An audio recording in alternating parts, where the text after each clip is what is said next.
ሰላም እንዴት ናችሁ? ዛሬ ማትስ ትምህርትን ከሌላው ትምህርት በተለየ እንዴት ማጥናት እንዳለባችሁ የማትስ ውጤታችሁን ደግሞ እንዴት አሪፍ ማድረግ እንደምትችሉ አሪፍ ቲፖችን ይዤላችሁ መጥቻለሁ። የመጀመሪያው ምንድነው? ፕራክቲስ ማድረግ ነው። ፕራክቲስ ማድረግ ሌላውም ትምህርት ላይ የተለመደ ነው፣ ግን ማትስ ላይ በደንብ ስፔሻል የሚያደርገው ምንድነው? የማትስ ጥያቄዎችን ስትሰሩ ብዙ ጊዜ ካያችሁ ኤግዛምፕል ላይ የምትሰሩትና ከዛ ኤክሰርሳይዝ ላይ የሚሰራበት መንገድ የተለያየ ነው። ስለዚህ ማትስ ላይ ብዙ አይነት ቫራይቲ ኦፍ ጥያቄዎችን ሪች አውት ማድረግ ይኖርባችኋል ማለት ነው፣ እነዛን ታይፕ ኦፍ ጥያቄዎች ለማወቅ። ስለዚህ በምትችሉት አቅም በጣም ብዙ አይነት ጥያቄዎችን መስራት ያስፈልጋል ማትስ ላይ ማለት ነው። ሌሎች ትምህርቶች ላይ ያን ያክል ማንዳቶሪ አይደለም ጥያቄ መስራት፣ ኮንሰፕቱ ከገባን ፈተና ላይ ስንገባ ጥያቄውን መስራት እንችላለን። ማትስ ግን የጥያቄ አይነቶቹ በጣም ብዙ ስለሆኑ ስፔሻሊ ማትስ እና ፊዚክስ በምትችሉት መጠን ብዙ ጥያቄዎች ፕራክቲስ ማድረግ ይኖርባችኋል ማለት ነው። ነገር ግን ፕራክቲስ ስታደርጉ ደግሞ ብዙዎቻችን የምንሰራው ሚስቴኮች አሉ። የመጀመሪያው ስቴፖችን ስኪፕ ማድረግ መዝለል ነው። ስቴፖችን ስኪፕ ማድረግ ማለት ጥያቄዎችን ስንሰራ አንዳንዴ በቃላችን ብዙ ነገሮችን ሶልቭ ለማድረግ ላለመጻፍ እንሞክራለን። ያ ደግሞ ቁጥሮችን ሚስ እንድንዘል ያደርገናል ማለት ነው። ስለዚህ ስንሰራ ማትስ ላይ ካልኩሌሽንን ምንም ስቴፕን ስኪፕ ማድረግ መዝለል የለብንም ማለት ነው። ሙሉ ለሙሉ ስቴፑን ጠብቀን መስራት ይኖርብናል ማለት ነው።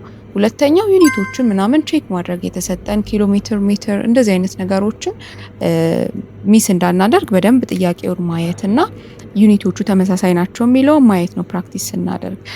ሌላው ደግሞ ጥያቄውን በደንብ አለማንበብ ወይም ደግሞ ሚስሪድ ማድረግ። ስፔሻሊ ደግሞ ወርድ ፕሮብለም ማትስ ላይ በጣም ብዙ ሰው ይከብደዋል ወርድ ፕሮብለም። ያ የሚሆነው ምንድን ነው? ጥያቄውን በደንብ አለማንበብ ነው። ቸኩለን የምንሰራ ከሆነ ጥያቄውን በደንብ ካልተረዳ ነው ጥያቄውን ላንሰራው እንችላለን፣ መልሱን ላናገኘው እንችላለን። ስለዚህ በደንብ ጥያቄውን መጀመሪያ አንደርስታንድ ለማድረግ መሞከር፣ ከዛ በኋላ እያንዳንዱን ዩኒቶች ሲምቦላይዝ ማድረግ ዊዝ ቫሪያብልስ ሲምቦላይዝ አድርጎ ለመረዳት መሞከር ወርድ ፕሮብለም ላይ የተሻለ አንደርስታንዲንግ እንዲኖረን ያደርገናል ማለት ነው። ከዛ በኋላም ስንሰራ ቅድም እንዳልኳችሁ ስቴፕ ባይ ስቴፕ በደንብ መስራት ይኖርብናል።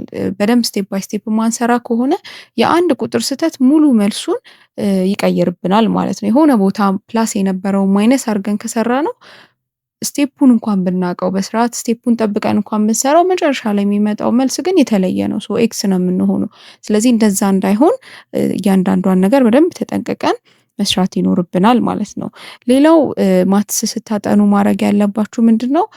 ለምሳሌ ማትስ ላይ ብዙም ሳልሆን እስከ 9ኛ ክፍል ኦር 10ኛ ክፍል ደርሼ አሁን ላይ ማንበብ ከፈለኩኝ ቤዚክስ የሆኑ ነገሮችን መጀመሪያ መረዳት ይኖርብኛል። ለምሳሌ ሊኒየር ኢኩዌሽንን ዋይ ኢኳልስ ኤክስ ፕላስ ዋንን ሶልቭ ማድረግ ሳልችል ኳድራቲክ ኢኩዌሽን ወይም ደግሞ አብሶሊት ቫሊዩ ስኩዌር ሩት ምናምን ኢኩዌሽኖችን ሶልቭ ማድረግ አልችልም። ስለዚህ መጀመሪያ ቤዚክ አንደርስታንዲንግ ሊኖረን ይገባል። ስለዚህ ማትስን በደንብ ለማጥናት ቤዚክ የሆኑ ተርሞችም በደንብ ማስተር ማድረግ በደንብ ማወቅ ይኖርብናል ማለት ነው። እነሱ ላይ ፎከስ አድርጉ በደንብ። ቤዚኩ ካልገባን ከፍ ያሉት ነገሮች አይገባንም። ምክንያቱም ማትስ በጣም ሪሌትድ ነው አንዱ ከአንዱ ጋር። የመጀመሪያው ቤዚክ ነገሮችን ለመረዳት መሞከር ይኖርብናል ማለት ነው። ሌላው ወርክድ ኤግዛምፕሎችን መጠቀም ነው። ለምሳሌ የተለያዩ አጋዥ መጽሐፎች አሉ። ስፔሻሊ እኔ ሪከመንድ ማድረገው ኤክስትሪምን ነው። በጣም ብዙ አይነት ጥያቄ ስላለው እነዛን ጥያቄዎች ስንሰራ ጥያቄው መልስ ከቨር አድርገን ሸፍነን ጥያቄውን እንሰራና ከዛ በኋላ ክሮስ ቼክ ማድረግ፣ ያኔ የቱ ጋር እንደተሳሳትን በደንብ ማየት፣ ስህተታችንን በደንብ አይተን ከዛ ጥያቄ በደንብ እየተማርን እንሄድ ማለት ነው። ጥያቄ ስንሰራ ግን ሰርተን ልክ ካልሆነ ዝም ብለን አልፈን ቀጥለን የምንሄድ ከሆነ ከዛ ጥያቄ ምንም አላተረፍንም። ስለዚህ ጥያቄ ከሰራን በኋላ ክሮስ ቼክ እያደረግን ስህተታችንን እያስተካከልን መስራት ይኖርብናል ማለት ነው።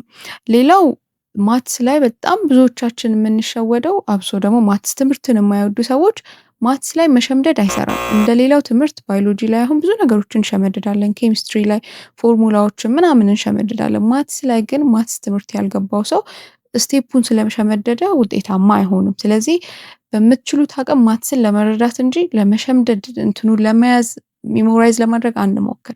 ስለዚህ ማትስ ላይ ብናደርግ የተሻለ የሚሆነው ምንድነው? በደንብ ጥያቄዎችን ፕራክቲስ ማድረግ። የሚሰራበት ስቴፕ ቅድም እንዳልኳችሁ የየጥያቄው በትንሹም ቢሆን ይለያያል። ስለዚህ ጥያቄው እንዴት ነው የተሰራው የሚለውን ለመረዳት መሞከሩ በጣም የተሻለ ነው ማለት ነው። ምክንያቱም ዋይ ኢኳልስ ኤክስ ፕላስ ዋንን ለምሳሌ ዋይ ሶልቭ የተደረገበት መንገድ እና ከዛ በኋላ ፈተና ላይ ግን ዋይ ኢኳልስ ኤክስ ፕላስ ዋን ራሱ አይመጣም። ይሄንን የዚህን ጥያቄ መልስ ብሸመድደው ፈተና ላይ ሲሆን ምን ይሆናል? ዋይ ኢኳልስ 3x ማይነስ 2 ሊሆን ይችላል። ሶ ይቀየራል። ስለዚህ እንዴት እንደሚሰራ ሃው የሚለውን በደንብ አንደርስታንድ ማድረግ እንጂ መሸምደድ ማትስ ላይ ኢፌክቲቭ አያደርገንም ማለት ነው። ሌላው ምንድን ነው? ጥያቄ እንትን ላይ ስትሰሩ ፈተና ላይ ስፔሻሊ ስትፈተኑ ኦር ደግሞ ጥያቄዎች ስትሰሩ በጣም ካልም መሆን ያስፈልጋል። ራሽ ማድረግ የለብንም። ማትስን ፈጥነን ሰርተነው ብዙ ጊዜ ውጤታማ አንሆንም። ማትስ ላይ መቸኮል በጣም ብዙ ነገር እንትን ይለናል። ስለዚህ በምትችሉት አቅም ተረጋግታችሁ ለመስራት ሞክሩ። አሁን ለምሳሌ ማትሪክስ ላይ ምናምን ስንሰራ ቁጥር ጀስት መደመር መቀነስ እኮ ነው። ብዙ አዲስ ነገር የለውም። አንዳንድ ኮንሰፕቶችን ተረድቶ መደመር መቀነስ ነው። ሶ ያ ግን ብዙዎቻችን ሚስ እናደርገዋለን። ለምንድን ነው? በጣም ጥንቃቄ ይፈልጋል። ማትስን ካልኩሌሽን ስለሆነ ስንሰራው ቅድም እንዳልኳችሁ አንዷ ነገር ሚስ ስትደረግ ሙሉ መልሳችን በቃ ይጠፋል ማለት ነው። ሶ ኤክስ ነው የምንሆነው። እንደዛ እንዳይሆን በጣም ጥንቃቄ ይፈልጋል። ካልም ሆኖ መስራት ይፈልጋል ማለት ነው። ሌላው ለዛሬ የመጨረሻ ቲፕ የምነግራችሁ ማትስ የሆነን ጥያቄ ከሰራችሁ በኋላ ሌላ ጥያቄ ስትሰሩ ለሌላ ሰው እያስረዳችሁ ለጓደኞቻችሁ ምናምን እያስረዳችሁ ስሩ። ይህንን ስናደርግ ለምን ይጠቅመናል? የሆነ ስህተት ካለ ኦር ስናስረዳ ያልገባን ነገር ካለ የሆነች ክፍተት ካለች እንድናውቀው ያደርገናል። ሙሉ ለሙሉ ገብቶን ከሆነ ደግሞ ያ ነገር በደንብ ውስጣችን ኢንተርናላይዝ እንዲሆን ያግዘናል ማለት ነው። ሶ እነዚህን ቲፖች ለእኔ የጠቀሙኝ ናቸው። ሶ ብትጠቀሟቸው ውጤታማ ትሆኑባቸዋላችሁ ብዬ ያሰብኳቸው ናቸው። ማትስ ላይ እንድሰራላችሁ የምትፈልጉት ነገር ካለ የሚከብዳችሁ ነገር ካለ ስቲል ኮመንት ላይ ጻፉልኝ። ቪዲዮ ይጠቅማል ብላችሁ ካሰባችሁ ለጓደኞቻችሁ ሼር አድርጉላቸው፣ ላይክ አድርጉ። የምለቃቸው ቪዲዮዎች እንዲደርሳችሁ ደግሞ ሰብስክራይብ ማድረግ አትርሱ። መልካም ጊዜ